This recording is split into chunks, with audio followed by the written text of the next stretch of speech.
আল্লাহর নবী এর জন্য বলছে কুল্লু উম্মতি মুআফান ইল্লাল মুজাহিরিন, আমার উম্মতের সব মানুষের গুনাহ মাফ হয়ে যাবে, কিন্তু গুনাহকে যে প্রকাশ্যে করে বেড়ায়, বলে বেড়ায়, গুনার উপরে যে প্রকাশ্যে চলতে থাকে, খোদার কসম নবী বলছে তাকে আল্লাহ মাফ করবেন। বুঝেন নাই কথাটা? 30 বছর বেটা সুদ খাও, মুসলমান তুমি, মস্কারি করো? মুসলমান প্রতিদিন সুদ খায়, মুসলমান প্রত্যেকদিন মিথ্যা বলে, মুসলমান প্রতিদিন ওজনে কম দেয়, মুসলমান প্রতিদিন গালি দেয়, মুসলমান প্রতিদিন নাচ গান দেখে, মুসলমান প্রতিদিন ফজরের নামাজ বাদ দেয়, মুসলমানের বউ প্রত্যেকদিন বেপরদা, মুসলমানের ঘরে প্রতিদিন নাচ গান চলবে। তুই কিসের মুসলমান বেটা? তুমি তো গাদ্দার, তুমি তো গাদ্দার, তুমি তো গুনাহগার না, গাদ্দার। তুমি বুড়া আঙ্গুল দেখাইতেছ, আরে আমনে নিষেধ করছেন, তুন আমনের নিষেধ, নবী নিষেধ করছে, আর রাখ বেটা, রাখ বেটা, দরকার হলে জিলেপি আরো 10 কেজি বাড়াইয়ে দিমু বেটা,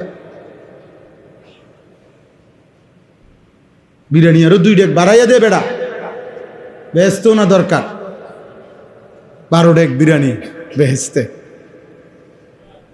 2 কাতার টাইলস দিছে মসজিদে বেহেস্ত, 4টা ফ্যান দিছে 3 × 12,000 বেহেস্ত। কারণ জান্নাত তো হইল সর্বসাকুল্যে, জান্নাতের দাম তো হইল 12,000। জান্নাত তো 12,000 টাকার সম্পত্তি, ঠিক না? কি আল্লাহ হেফাজত করে। আলাম ইয়ানি লিল্লাযীনা আমানু আন তাখশা কুলুবুহুম লিযিকরিল্লাহ। ওই দেখেন, ওই অপদার্থকে দেখেন, বসে বসে মোবাইল এটারে না এ করতেছে, উড়াই কিছু অপদার্থ এমনই হয়। কে নিষেধ করে, কেন নিষেধ করে, এত কথার আমার দরকার। হুজুরের বেনবেনানি হুজুরি করুক, আমার মোবাইল টিফা, আমার জীবনের তো সার্থকই, আমার একটা মোবাইল আছে। এবার আমার ইজ্জত আছে না নাই? আমার মানুষে কি মনে করে না নাই? আমার মানুষ, আমার চুল, চেহারা মানুষের সুরত নাকি কাফেরের সুরত, এত কিছুর আমার দরকার না, আমার মোবাইল আছে। মানুষ দিয়ে আমি করবো কি? মানুষ দিয়ে আমি করবো? আমি মোবাইলেই তো সব পাই। আমি সমাজ দিয়ে করব কি? আমি বাপ মা দিয়ে করবো কি? আমি আল্লাহ দিয়ে করবো কি? আমি রসুল দিয়ে কি করব? আমার জীবনের সব চাহিদা সবই তো পূরণ হইতেছে মোবাইল দিয়ে, কাজে বাকিটা মানুষ আমি আর কি করা দরকার? এই হলো আমাদের সন্তানদের হালাত। অসংখ্য ছেলে পেলে জীবনে এটাই বুঝে নিছে, জীবনের চাহিদা যেহেতু পূরণ হইতেছে, তার মনের ইচ্ছা যেহেতু পূরণ হচ্ছে, খালাস, এবার আর মান সম্মান, ইজ্জত, বংশ মর্যাদা, পিতামাতার সম্মান, আল্লাহর সম্মান, রসুলের সম্মান, নিজ ধর্মের সম্মান, নিজ কোরআনের সম্মান, যা ইচ্ছা তাই হোক, যা বেটা। অথচ একটা যুবক, তুমি ভাবা উচিত, মুসলমানের সন্তান হয়ে তুমি যখন দাঁড়াইয়া পেশাব করো, ইসলাম তখন কোথায় যায়?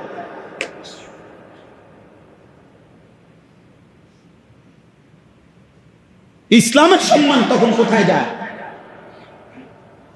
একটা যুবক যখন সারাদিনে 1 ওয়াক্ত নামাজ না পড়ে, তখন আমার রসুলের 23 বছরের চোখের পানির কি কদর হয়?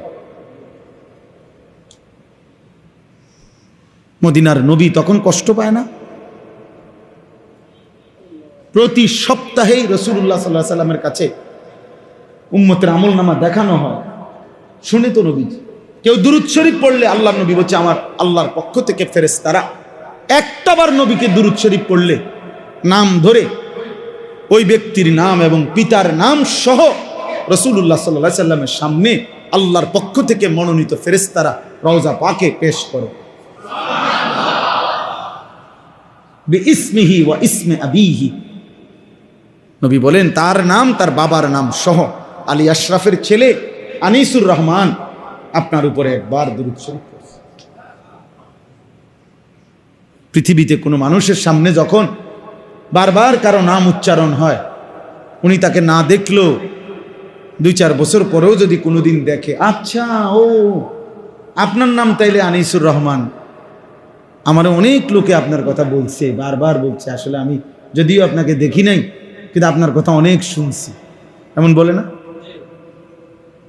রাসূলুল্লাহ সাল্লাল্লাহু আলাইহি সাল্লামও বলবে হাসরের ময়দানে ফুলসিরাতের সামনে অথবা হাউজে কাউসারের সামনে অথবা সুপারিশের জন্য সামনে গেলে যখন শুনবে উম্মত নাম বলবে, নবী সাল্লাল্লাহু আলাইহি ওয়াসাল্লাম, আচ্ছা ও তুমি, ফেরেশতারা তো প্রায় তোমার নাম আমার কাছে বলতো, ফেরেশতারা তো প্রায় দিনই আমার কাছে তোমার নাম বলতো, তুমি যে আমার উপরে অনেক দুরূদ পড়ছো, তুমি আমার অনেক মনে করছো, আমি তো অনেক শুনছি তোমার নাম। তাহলে যে মুসলমান 30 বছরের ভিতরে রাসূলুল্লাহ সাল্লাল্লাহু আলাইহি ওয়াসাল্লামের সুন্নাতের খেলাফ বিরোধিতা করে গেলেন, 20 বছর ধরে দাড়ি কাটলেন, 30 বছর ধরে দাড়ি কাটলেন, আপনার নাম নবীজির সামনে কেমনে পেশ হবে? হ্যাঁ, আল্লাহ হেফাজত করে। এজন্য ভাই আমার কথা এটাই, প্রথম কথা শেষ, মনোযোগের কথা বলতেছিলাম। আন্তরিকতা থাকতে হবে। কোনো আলেম সে যে আপনার মসজিদের হুজুর হোক, সব আলেম সারা বাংলাদেশ পরিচিত হইতে হবে এটা জরুরি না, সবাই সারা বাংলাদেশ জনপ্রিয় হতে হবে এটা জরুরি না। কোরআন সুন্নাহর কথা আপনার মহল্লার ইমাম, মহল্লার আলেম উনিও যদি বলে, আপনার জিম্মাদারি মনোযোগ দিয়ে শোনা। উনি জনপ্রিয় না হোক, মানুষের কাছে জনপ্রিয়তা দিয়া হবে এটাকে। 10 লক্ষ মানুষ আমারে আলগি দিলে আমার কবর রাজাব মাফ তো আর লাভ কি? তাইলে আমার লাভ কি বলে? আমি তো নির্বাচনে আসছি না, যে এটা নির্বাচনী গণসংযোগ, আমার সমর্থন দরকার অনেক, আমি এই জন্য আসছি আমরা এখানে, তাহলে আর লাভ কি? এখানে কম হইলেই কি আর বেশি হইলেই কি?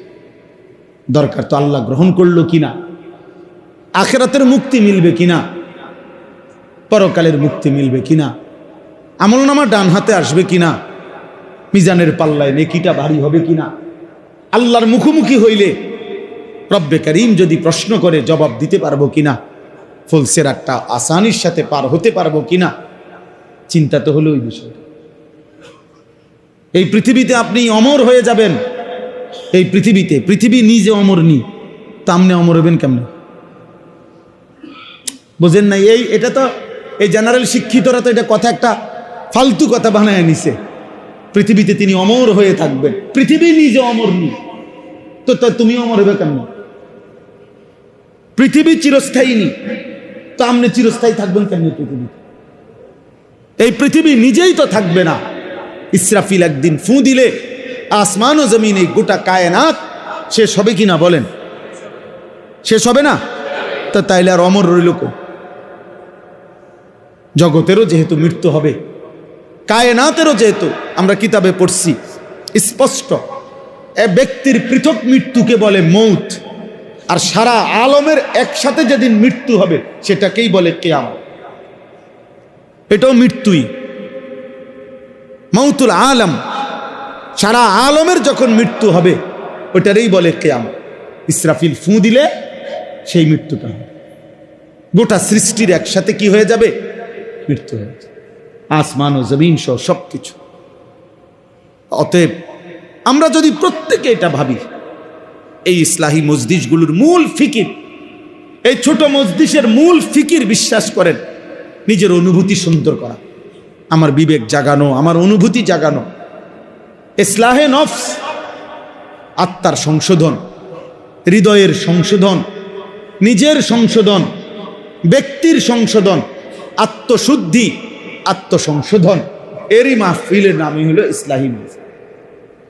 খুব হাঙ্গামার দরকার নাই, ছোটখাটো আয়োজনের মধ্যে মাকসাদ আমার হৃদয় যেন জেগে ওঠে, আমার বিবেক যেন, অনুভূতি যেন জাগে, হায় আমি কি করছি, আমার কি করা উচিত ছিল।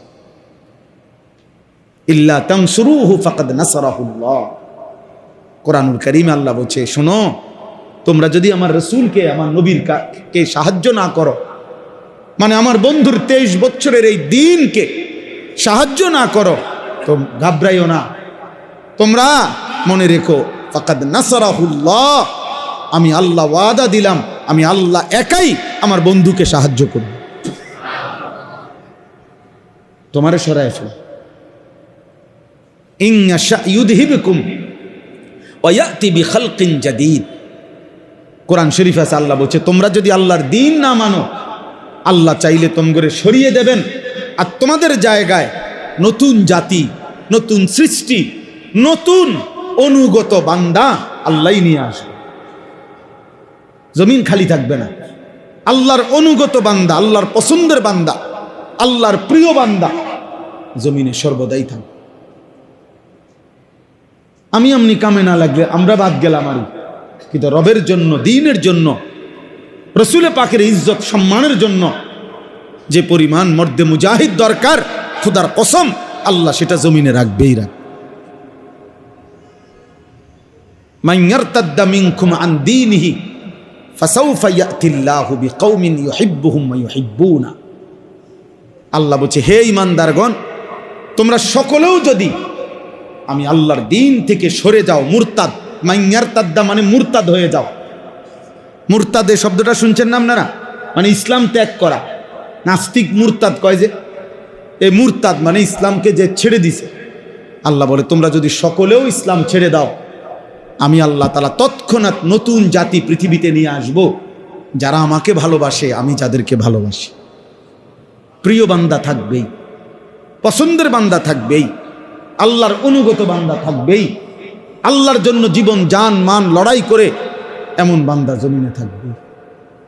মাটির উপরে দেখেন, গাজা, ফিলিস্তিনে মাটির উপরে বংশের শেষ মানুষটা পর্যন্ত শহীদ হয়ে যাচ্ছে, রক্তে জমিন ভেসে গেছে, এক টুকরা রুটির জন্য হাহাকার করছে বাচ্চা। কিন্তু মাটির নিচের যে মুজাহিদরা আল্লাহর সাথে চুক্তি করছে যে জান দেব, ইসলাম ছাড়বো না, সেই মুজাহিদরা এখনো হামাসের গাজার মাটির নিচে আর 1 সেকেন্ডের জন্য ইসরায়েলের ওই কুত্তাদের কাছে মাথা নোয়ায় নাই। এখন ইসরায়েল বলেন আর আমেরিকা বলেন, সারা পৃথিবীর 200 কোটি মুসলমানকে তারা মূলত ভয় পায় না। ইসরায়েলের সমস্ত তালাশি চেষ্টা ওই মাটির নিচের ওই মুজাহিদগুলা, ওরা মূলত খুঁজে হ্যাঁ করে আমগরে না, ওরা আমগরে কিচ্ছু মনে করেন। আমরা স্লোগান, আমরা চিৎকার, আমরা এই হুঙ্কার কিছু আইসে গেছি না। আমরা 1 কোটি মানুষ স্লোগান দিলেই কি হেদের হলো ওই ওরা মেন পেরেশানি হলো যে মাটির নিচে যে মুজাহিদ যে সিদ্ধান্ত নিছে রবের সাথে, যে রব আপনার জন্য জান দেব।